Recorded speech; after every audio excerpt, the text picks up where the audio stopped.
Hello friends, welcome to all of you to my YouTube channel learn with vision.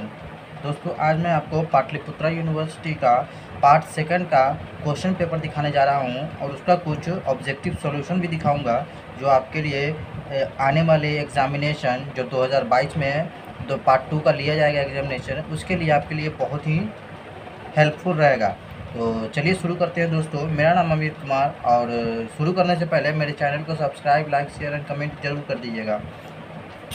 दोस्तों, हम 5 paper होते हैं हमारे पार्ट 2 में बीकॉम में अकाउंट्स ऑनर्स में पाटलिपुत्रा यूनिवर्सिटी में। पहला पेपर तो हमारा अकाउंट्स ग्रुप का होता है जो ये दिया हुआ है। पहला पेपर अकाउंट ग्रुप में पहला होता है आपका स्पेशलाइज्ड अकाउंटिंग, और ये पहला पेपर होता है आपका स्पेशलाइज्ड अकाउंटिंग। और दूसरा पेपर होता है आपका स्पेशलाइज्ड अकाउंटिंग। और पहला पेपर होता है आपका फंडामेंटल ऑफ, या देखिए, अकाउंट्स एंड कॉर्पोरेट का बिजनेस एडमिनिस्ट्रेशन ग्रुप का, जिसे बिजनेस लॉ भी कहते हैं हम लोग। तो बिजनेस लॉ में हम लोग के समय में तो कोरोना का टाइम था, तो लॉकडाउन चला हुआ था, तो हम लोग का सब्सिडरी पेपर ऑनर्स सब्जेक्टिव छोड़ के ऑब्जेक्टिव में हुआ था। लेकिन ऑनर्स पेपर जो यहाँ ऑनर्स पेपर है वो हमारा सब्जेक्टिव में हुआ था। इसमें से कुछ कैसे क्वेश्चन आता है वो आपको देख लीजिए, जो आने वाले एग्जाम में आपके लिए बहुत ही आवश्यक होंगे। तो ये कुल मार्क्स 100 मार्क्स का होते हैं। और इसमें देखिए कैसे ऑब्जेक्टिव आए थे। तो पहला ऑब्जेक्टिव था deposit money in bank is क्या है, ये पहला है आपका। फिर देखिए कैसे पेपर आते हैं। दूसरा क्वेश्चन था contract of bailment has been defined under section 148 होगा इसका आंसर।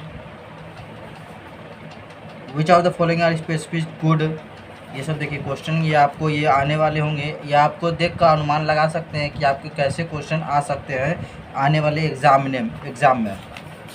और आपको ऑब्जेक्टिव याद करने में भी थोड़ी सी हेल्पफुल हो जाएगी। ये देखिए,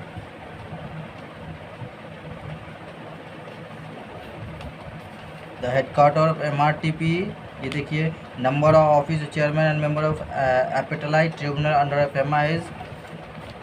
देखिए इसमें से हमारे को कोई 4 क्वेश्चन बनाने होते हैं। तो डिफाइन बेलमेंट आया था हम लोग के समय में, define unpaid seller, what do you understand by common carrier, और define and negotiable instrument and describe it main characteristic. तो ये सब हम लोग को बनाने के लिए दिया गया था। और 5वां में एक बनाना था, देखिए, राइट सोर्स और any two of the following conciliation voidable का। वॉइडेबल का मतलब होता है कोई कॉन्ट्रैक्ट का वाइड हो जाना, कैंसिल हो जाना, खराब होना, ब्रीच हो जाना। कंज्यूमर कौन होता है, जो कस्टमर होता है वो जो खरीदने वाला। कंज्यूमर होता है वो इस्तेमाल करने वाला उस प्रोडक्ट का, उस गुड्स का। नेगोशिएशन में आपको देख सकते हैं, नेगोशिएशन का मतलब होता है बार्गेनिंग, नेगोशिएट करना। तो ये पेपर आपको हिंदी में भी है, इंग्लिश में भी है, और आप ये देख सकते हैं कि आप कैसे आप बनाएंगे इसकी तैयारी। दूसरा पेपर हमारा था जो जिसे हम पार्ट 4 में कहते हैं, तो वो था हमारा, देखिए, और अकाउंट्स ग्रुप में स्पेशलाइज्ड अकाउंटिंग, जिस पेपर 4 होता है। ये देखिए पेपर 4 होता है ये। और ये देखिए इसका ऑब्जेक्टिव क्वेश्चन है, देखिए देख लीजिए कैसा क्वेश्चन आता है। आप चाहें तो ये क्वेश्चन पास कर नोट भी कर सकते हैं।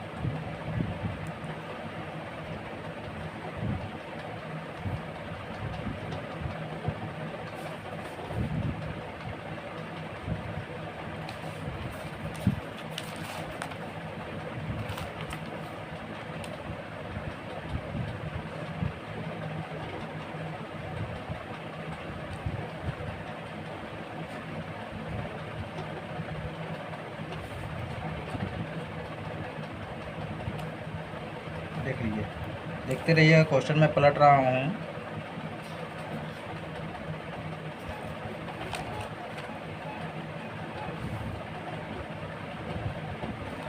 आप इसे नोट करते रहिएगा, ये आपके आने वाले एग्जामिनेशन में बहुत ही हेल्पफुल होगा।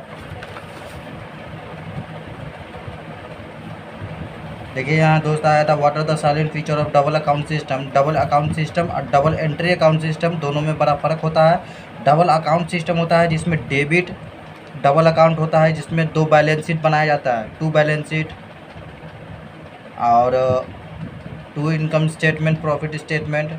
और डबल एंट्री सिस्टम होता है वो जिसमें डेबिट और क्रेडिट दोनों होते हैं। डबल एंट्री सिस्टम इंट्रोड्यूस किया गया था, लुइस पैसियोली करके कोई नाम है, उन्हीं के द्वारा ये शुरू किया गया था। ये देखिए,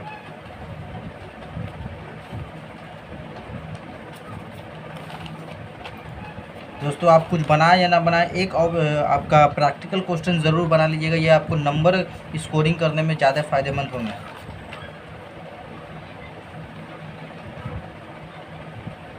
देखिए,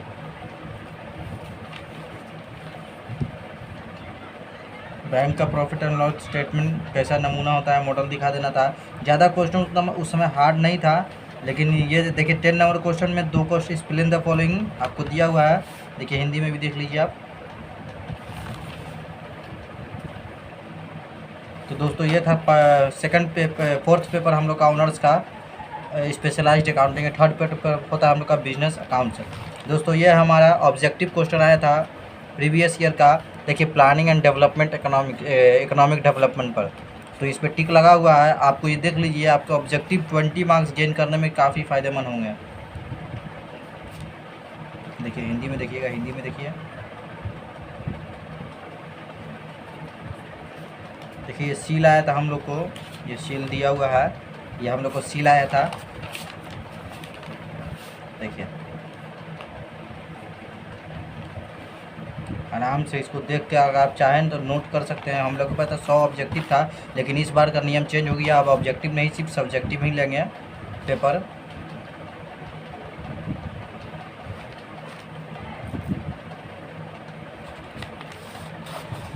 देखने में दिक्कत ना हो आपको।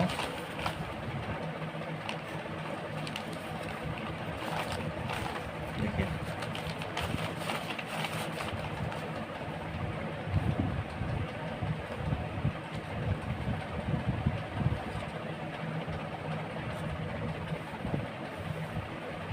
आप वीडियो पॉज कर लिखते रहिएगा, अगर आप लिख सकते हैं तो, नहीं तो वीडियो देखकर आप याद भी कर सकते हैं। ये आपके 20 मार्क्स ऑब्जेक्टिव गेन करने में काफ़ी फ़ायदेमंद होंगे, और एक प्रैक्टिकल ओवरव्यू भी मिल जाएगा कि क्या आपको आने वाला है एग्ज़ाम में। इससे ज़्यादा कुछ नहीं आएगा दोस्तों, सिर्फ यही में से आएगा, इससे ज़्यादा आपको कुछ देगा नहीं।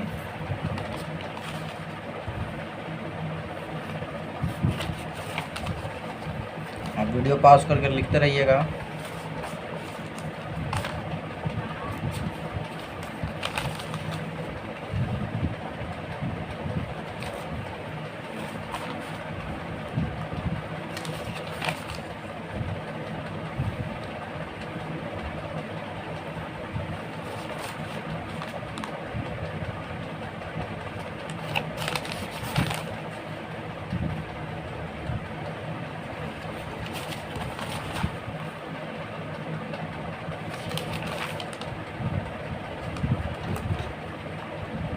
हम लोग को इसमें सिर्फ 100 क्वेश्चन बनाने होते हैं दोस्तों, और आप ज़रूर बना लीजिएगा 100 क्वेश्चन।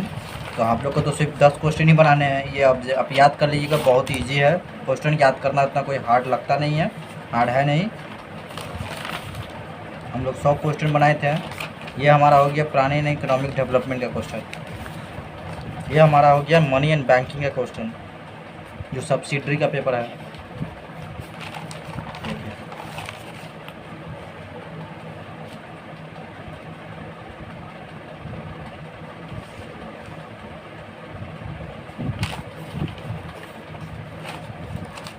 मैं इसे थोड़ा सा, ये हिंदी इंग्लिश का क्वेश्चन है, मैं इसे थोड़ा सा वेट दे के चाहता हूँ।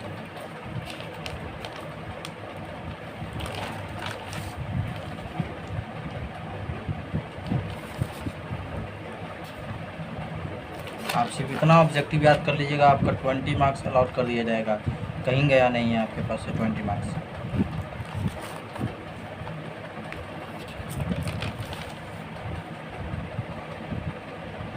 इस टाइप के क्वेश्चन आते हैं ना, कमेटी वगैरह, ये सब याद कर लीजिएगा। जो मनी एंड बैंकिंग में वेरी वेरी इंपॉर्टेंट क्वेश्चन है, मैं लिख दे रहा हूँ। इस तरह के क्वेश्चन बहुत इंपॉर्टेंट है, आप ज़रूर याद कर लीजिएगा।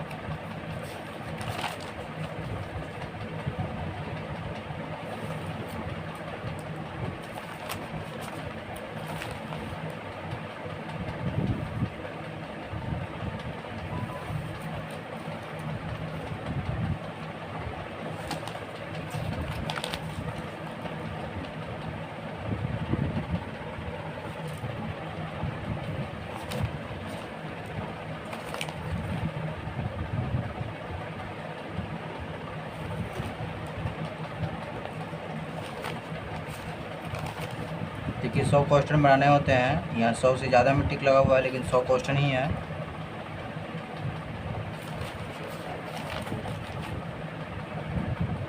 ये क्वेश्चन 120 तक आया था, जिसमें 100 बनाया था और ये कंप्लीट हो गया। अब हिंदी इंग्लिश में आप लोग को देख लेते थे कि इंग्लिश का क्वेश्चन ही तो 1 पेज का ही आया था, जिसमें 50 मार्क्स हिंदी और 50 मार्क्स इंग्लिश था मेरा। तो इंग्लिश में मेरा 50 मार्क्स का था, जो 1.5 घंटे का टाइमिंग था। ज़्यादा क्वेश्चन नहीं था, 1 क्वेश्चन और ये 2 क्वेश्चन और एक 3 क्वेश्चन। इसमें से किसी एक पर हम लोग को ऐसे लिखना था, यानी निबंध लिखना था। तो मैंने यहाँ तो लिखा था इम्पोर्टेंस ऑफ टीम वर्क पे, और इसमें मैंने लिखा था ये 2 नंबर क्वेश्चन, और इसमें मैंने लिखा था एनिमल फार्म। जो क्वाइट ईजी है, आपको यूट्यूब पर मिल जाएगा इसका वीडियो, आप ज़रूर देख लीजिएगा।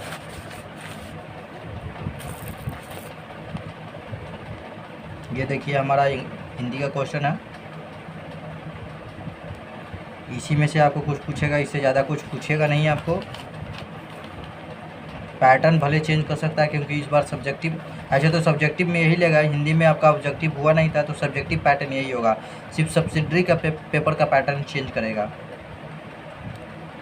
ऑनर्स पेपर टाइप ही जो फर्स्ट ईयर में आप लोगों ने दिया था ना पैटर्न एग्ज़ाम का, वही पैटर्न पे आपका रहेगा subsidiary, money and banking and planning and economic development का पेपर। देखिए बस यही था हमारा क्वेश्चन। दोस्तों ये वीडियो बनाने में बहुत मेहनत लगता है, आप ऐसे कीजिए, हमारे चैनल को लाइक शेयर सब्सक्राइब ज़रूर कीजिएगा, शेयर कीजिएगा। और ऐसे ही आपको क्वेश्चन मिलेगा पार्ट 3 में, cost accounting, management accounting, income tax के क्वेश्चन आने वाले हैं। हम नए नए वीडियो बनाएंगे, हमारे नए चैनल है, इसको सब्सक्राइब कर लीजिए। आने वाले वीडियोस आपके लिए बहुत फ़ायदेमंद होंगे बीकॉम ऑनर्स पेपर के लिए। तो आगे के लिए धन्यवाद दोस्तों, थैंक यू।